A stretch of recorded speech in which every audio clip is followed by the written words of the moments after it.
This is VOA News. I'm Marissa Melton.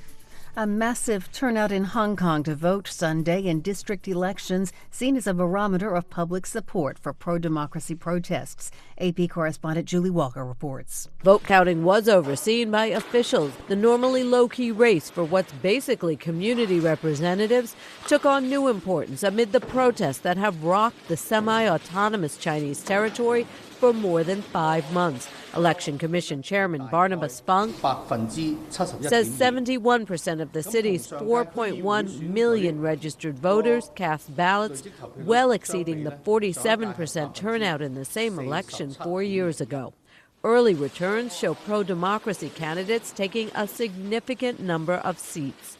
I'm Julie Walker. U.S. Supreme Court Justice Ruth Bader Ginsburg has been released from a hospital. AP correspondent Ben Thomas has more. The Supreme Court says the 86-year-old justice is doing well and has returned to her Washington, D.C. home. Ginsburg spent 2 nights at Johns Hopkins Hospital in Baltimore, where she was taken Friday after experiencing chills and fever. The court says she received intravenous antibiotics and fluids and that her symptoms abated. Ginsburg has had 4 occurrences of cancer, including 2 in the past year. Still, her absences from the court's public sessions have been rare. She did miss one earlier this month with what the court said was a stomach bug. Ben Thomas, Washington.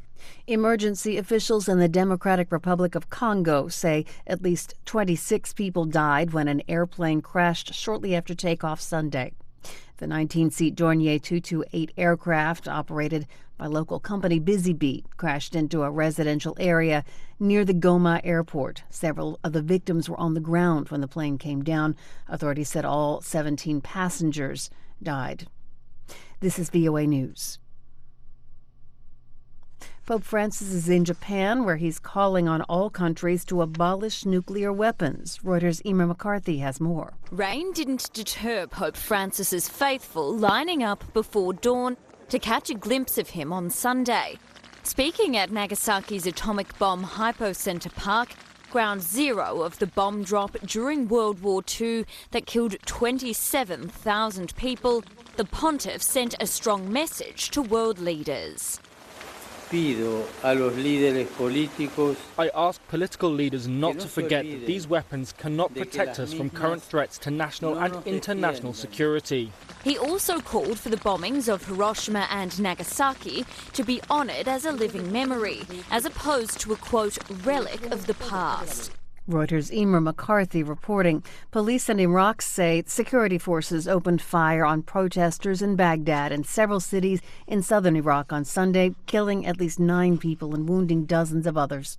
Anti-government protests erupted in early October and have swollen into the largest demonstrations since the fall of Saddam Hussein in 2003. British Prime Minister Boris Johnson launched his ruling Conservative manifesto on Sunday, aiming to present the image of sensible spending. Reuters' David Doyle has more. British Prime Minister Boris Johnson released his Conservative Party's election manifesto on Sunday, promising to get Brexit done by bringing his EU withdrawal deal back to Parliament before Christmas. With less than 3 weeks until Britons head to the polls, the governing Conservatives are trying to draw a distinction with the opposition Labour Party. It has promised to raise taxes on the rich and businesses to fund an expansion of the state. Johnson instead is promising £23.5 billion of tax cuts and higher spending, including on lowering business rates for retailers and employing another 50,000 nurses. The manifesto says the impact on the government's day-to-day finances would be close to zero. That's Reuters' David Doyle reporting. In Guinea-Bissau, people are voting for president. Incumbent José Mario Vaz is among the 12 candidates vying to lead the West African country. He's the first democratically elected president in Guinea-Bissau's history to finish his term. He's up for re-election but is facing stiff competition from several opponents. If no candidates receive more than 50% of the vote, another vote will be held next month. More than 36 people are reported dead in a series of security-related incidents in Afghanistan, including a fatal attack on a UN vehicle in the capital, Kabul. Several of the dead are civilians. I'm Marissa Melton. You're listening to VOA News.